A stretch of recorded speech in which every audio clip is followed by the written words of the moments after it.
Haryana BJP ਨੂੰ ਨਵਾਂ ਪ੍ਰਧਾਨ ਮਿਲ ਗਿਆ ਔਰ ਇਲੈਕਸ਼ਨ ਤੋਂ ਠੀਕ ਪਹਿਲਾਂ ਮੈਂ ਇਸ ਕਰਕੇ ਕਹਿ ਰਿਹਾ ਕਿਉਂਕਿ ਅਗਲੇ ਕੁਝ ਮਹੀਨਿਆਂ ਦੇ ਵਿੱਚ ਹਰਿਆਣਾ 'ਚ ਵਿਧਾਨ ਸਭਾ ਦੀਆਂ ਚੋਣਾਂ ਹੋਣ ਜਾ ਰਹੀਆਂ ਨੇ ਤੇ ਹਰਿਆਣਾ ਬੀਜੇਪੀ ਦੀ ਕਮਾਨ ਹੁਣ ਸੌਂਪੀ ਗਈ ਹੈ ਮੋਹਨ ਲਾਲ ਬਡੌਲੀ ਨੂੰ। ਮੋਹਨ ਲਾਲ ਬਡੌਲੀ ਨੂੰ ਪ੍ਰਧਾਨ ਦਾ ਜ਼ਿੰਮਾ ਸੌਂਪਿਆ ਗਿਆ। ਰਾਈ ਤੋਂ ਬੀਜੇਪੀ ਦੇ ਵਿਧਾਇਕ ਨੇ ਬਡੌਲੀ, ਹੁਣ ਤੱਕ ਸੀਐਮ ਸੈਣੀ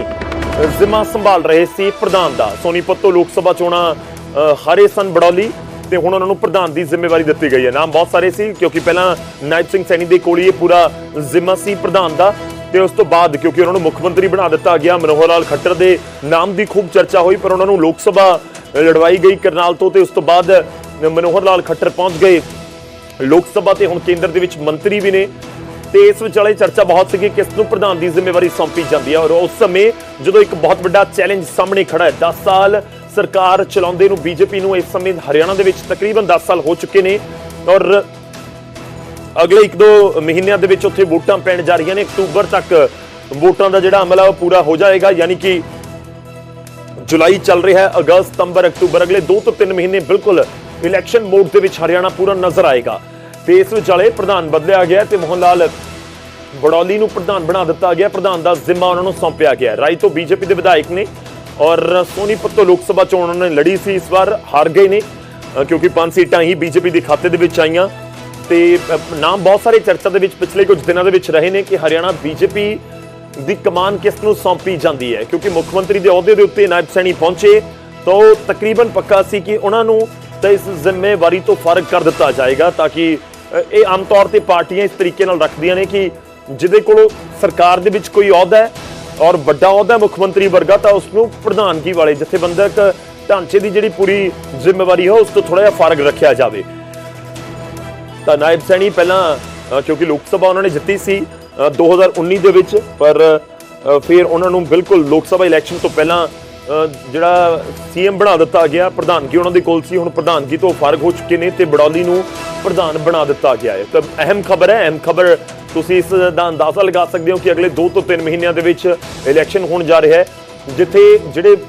ਮੁੱਖ ਮੰਤਰੀ ਦੀ ਕੁਰਸੀ ਦੇ ਉੱਤੇ ਹੁੰਦੇ ਨੇ ਉਹਨਾਂ ਦੇ ਲਈ ਵੀ ਇੱਕ ਵੱਡੀ ਜ਼ਿੰਮੇਵਾਰੀ ਹੁੰਦੀ ਹੈ ਇਲੈਕਸ਼ਨ ਦੇ ਵਿੱਚ ਪਾਰਟੀ ਵਧੀਆ ਪਰਫਾਰਮ ਕਰੇ ਔਰ ਸਭ ਤੋਂ ਵੱਡਾ ਚੈਲੰਜ ਹੁੰਦਾ ਹੈ ਜਿਹੜੇ ਪਾਰਟੀ ਦੇ ਪ੍ਰਧਾਨ ਹੁੰਦੇ ਨੇ, ਇਕਾਈ ਦੇ ਪ੍ਰਧਾਨ, ਜਿਵੇਂ ਪੂਰੇ ਹਰਿਆਣਾ ਦਾ ਪ੍ਰਧਾਨ ਲਗਾ ਦਿੱਤਾ ਗਿਆ ਬਡੌਲੀ ਨੂੰ, ਤਾਂ ਉਹਨਾਂ ਦੇ ਸਾਹਮਣੇ ਬਹੁਤ ਵੱਡਾ ਚੈਲੰਜ ਹੋਏਗਾ। क्योंकि भारतीय जनता पार्टी में सिद्धांत है 1 मैन 1 पोस्ट और दोनों पोस्टें एक ही व्यक्ति के पास थी, मुख्यमंत्री की भी और अध्यक्ष की भी। तो चुनाव से पहले एक अलग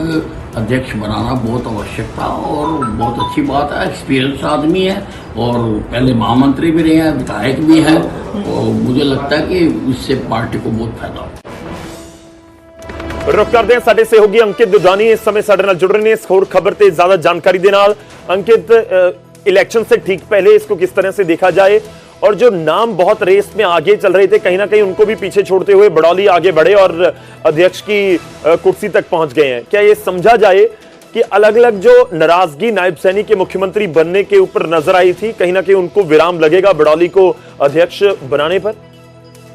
बिल्कुल, बडौली को जो प्रदेश अध्यक्ष बनाया गया है बड़ी कूटनीतिक रणनीति जो है वो कह सकते हैं कि बीजेपी ने अपनाई है क्योंकि ब्राह्मण चेहरा है और ब्राह्मण चेहरे के साथ बड़ा ही नरम स्वभाव के हैं और राई से विधायक भी हैं। अभी सोनीपत से लोकसभा का चुनाव भी लड़ा था, हालांकि 20,000 वोटों से हार हो गई थी लेकिन पार्टी के महामंत्री भी रहे हैं।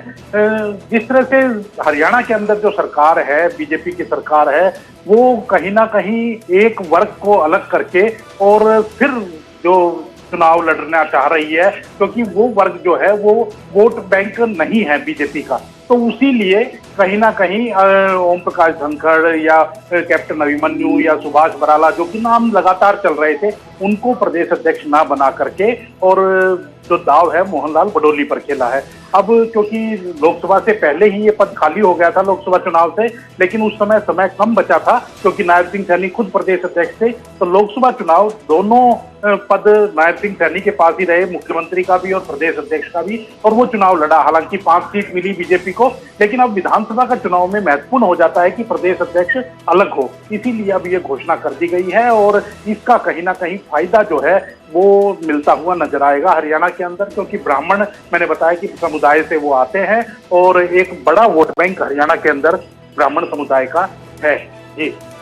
ठीक है, तो आप कह रहे हैं कि इस तरीके से जो अलग अलग वोट बैंक है उनको साधने की कोशिश की गई है। शुक्रिया, बहुत बहुत धन्यवाद अंकित साडे नाल जुड़न दे लई, इस पूरी गलबात दे लई। जो अंकित जिक्र कर रहे हैं कि इस समय चैलेंज तो डेफिनेटली है कि 10 साल की कैंटीन इनकम्बेंसी भी हुंदी है। लोक सभा चोणां दे विच प्रदर्शन 2019 की तरह 2024 दे विच नहीं रहा हरियाणा दे विच बीजेपी का, तो बडौली के सामने एक बड़ा चैलेंज तो जरूर होएगा।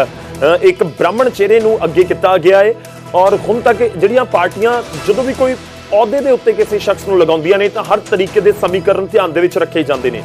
तो हो सकता है कि बीजेपी को इस तरीके की फीडबैक हो कि जिहड़ा लोक सभा चोणां दे विच किहड़ा वोटर है जो नाराज नजर आया, जिन्हां दी वजह नाल 5 सीटां दे उत्ते हार हो गई बीजेपी की लोक सभा चोणां दे विच, तो वह भी एक फैक्टर हो सकता है कि बडौली के खाते दे विच इह प्रधानगी की कुर्सी चली गई। खैर फिलहाल बडौली के सामने चैलेंज वड्डा है क्योंकि जिहड़ियां विधान सभा चोणां ने हरियाणा दियां बिल्कुल दरवाजे के उत्ते खड़ियां ने हरियाणा दे विच।